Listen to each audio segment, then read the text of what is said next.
Um mês com Maria, 9º dia, a vida na graça. Nossa Senhora foi chamada pelo anjo Gabriel plena da graça, Lucas 1, 28. E nós sabemos que plena da graça quer dizer plena de Deus. Também dizem de nós mesmos, estou em graça de Deus, ou estou sem a graça de Deus. Ou seja, tenho Deus na minha alma ou tenho Satanás. Quem não está comigo está contra mim. Mateus 12, 30. O que é a graça então? É a vida divina da alma. Quando uma alma está em graça de Deus, participa da natureza divina. 2 Pedro 1, 4. Não se torna Deus, mas é unida, é cheia, é imensa em Deus, como uma esponja imersa na água, e fica cheia de água. Já estes poucos pensamentos podem chegar a nos fazer entender a preciosidade sem fim que possui a alma do cristão em graça de Deus. Tinha certamente razão o Papa São Leão Magno de exclamar: reconhece, ó cristão, a tua dignidade e, participando da natureza divina, livre-te de destruir com atos indignos a tua grandeza. A alma e o cão. Um dia, o santo Curadás passava, como sempre, entre duas filas de gente para ir à igreja. Improvisadamente, parou perto de um caçador que tinha uma espingarda pendurada no pescoço e ao lado o seu lindo cão de caça. O santo se inclinou a acariciar o cão, dizendo: que magnífico cão! Depois fixou por alguns instantes o caçador, dizendo: Senhor, seria desejável que a sua alma fosse bela como o seu cão. Mas como se perde a graça de Deus? Se perde com o pecado mortal. A alma na graça de Deus é semelhante a uma lâmpada elétrica acesa. Com o pecado mortal, a alma se torna semelhante a uma lâmpada queimada. Não dá mais luz, não serve para mais nada. Mas a graça de Deus se pode recuperar, enquanto se é vivo, com o arrependimento e com a confissão sacramental. E é o nosso interesse não demorar a recuperá-la, porque cada momento vivido em pecado mortal é um momento de ser filho das trevas. 1 Tessalonicenses 5, 5. Ao invés de ser filhos da luz. Efésios 5, 8. Compreendem tudo isso os cristãos? Ou talvez muitos nem se preocupam quase nada de encontrar-se em desgraça de Deus e continuam a viver entre o pecado mortal e outro? Humanidade sem graça. Infelizmente, nos basta somente dar um olhar sobre a humanidade para saber se a maior parte vive na graça de Deus. Devemos realisticamente admitir que o rei das trevas, Lucas 22:53, o príncipe deste mundo, João 12:31, acaba com a vida de graça dos homens. Hoje, o pecado mortal não é somente um fato singular, mas é o fenômeno de massa, de costume dos povos.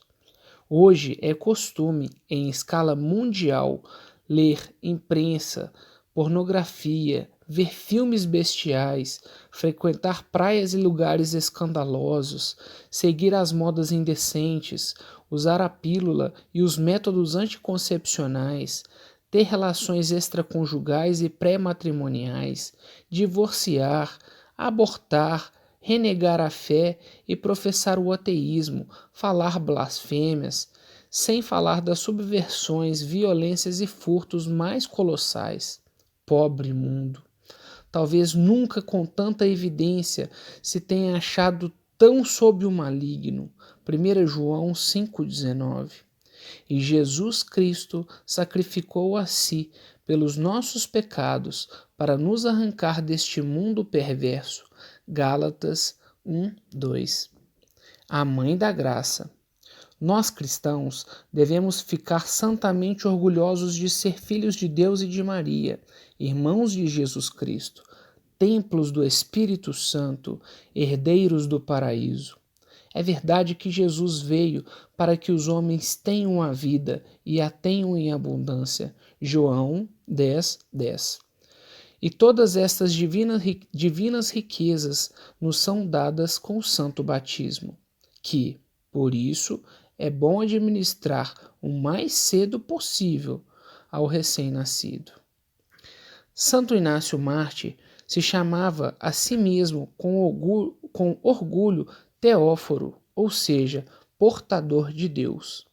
E todos os santos glorificaram e levaram Deus no próprio corpo. 1 Coríntios 6, 20. Cultivando a vida de graça com imenso cuidado. Mas quem é a mãe da divina graça?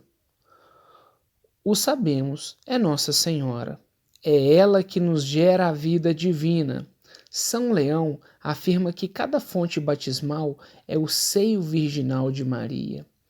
Dela vem até nós a graça da regeneração, que é indispensável a quem pecou mortalmente e que transformou tantos pecadores em santos.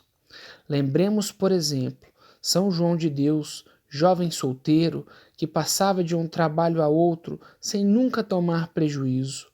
Nossa Senhora o livrou milagrosamente de um grave perigo, aparecendo-lhe e chamando-o à conversão. Um dia tu me amavas, lhe disse, torna a me amar e a me ter devoção. Converte-te a Deus. O jovem fez isso seriamente e se santificou. Vamos nós também fazer isso seriamente? Para fazê-lo seriamente, rompamos energicamente com os nossos pecados. Com isso, é possível que nos deixemos seduzir por um mundo em que tudo é concupiscência. 1 João 2, de 15 a 17. A experiência de todos os convertidos confirma plenamente esta triste realidade do mundo sem a graça. Todo engano é pecado. Sobretudo, os grandes convertidos nos asseguram que a vida não tem sentido se não é vivida para Deus e para a eternidade. Lembremos a experiência de uma grande artista, Maria Fenoglio, cujo nome artístico era Eva Lavaliere. Ela decidiu se suicidar justamente quando tinha chegado ao ápice da glória e da fama mundana. Foi salva a tempo por misericórdia de Deus e foi iluminada pela graça. Então compreendeu finalmente quais os verdadeiros valores da vida. Renegou a sua vida mundana, abandonou o teatro e iniciou uma vida de sacrifício, sempre mais rica de graças e virtudes. Escrevia no seu diário: o meu ideal? Jesus. A minha ocupação preferida? A oração. O meu esporte preferido? Estar ajoelhada. O meu perfume mais caro? O incenso. A minha joia mais preciosa? O rosário. Votos. Fazer um ato de grande arrependimento por todas as vezes que perdemos a graça de Deus. Repetir a miúde a invocação: Mãe da Divina Graça, rogai por nós.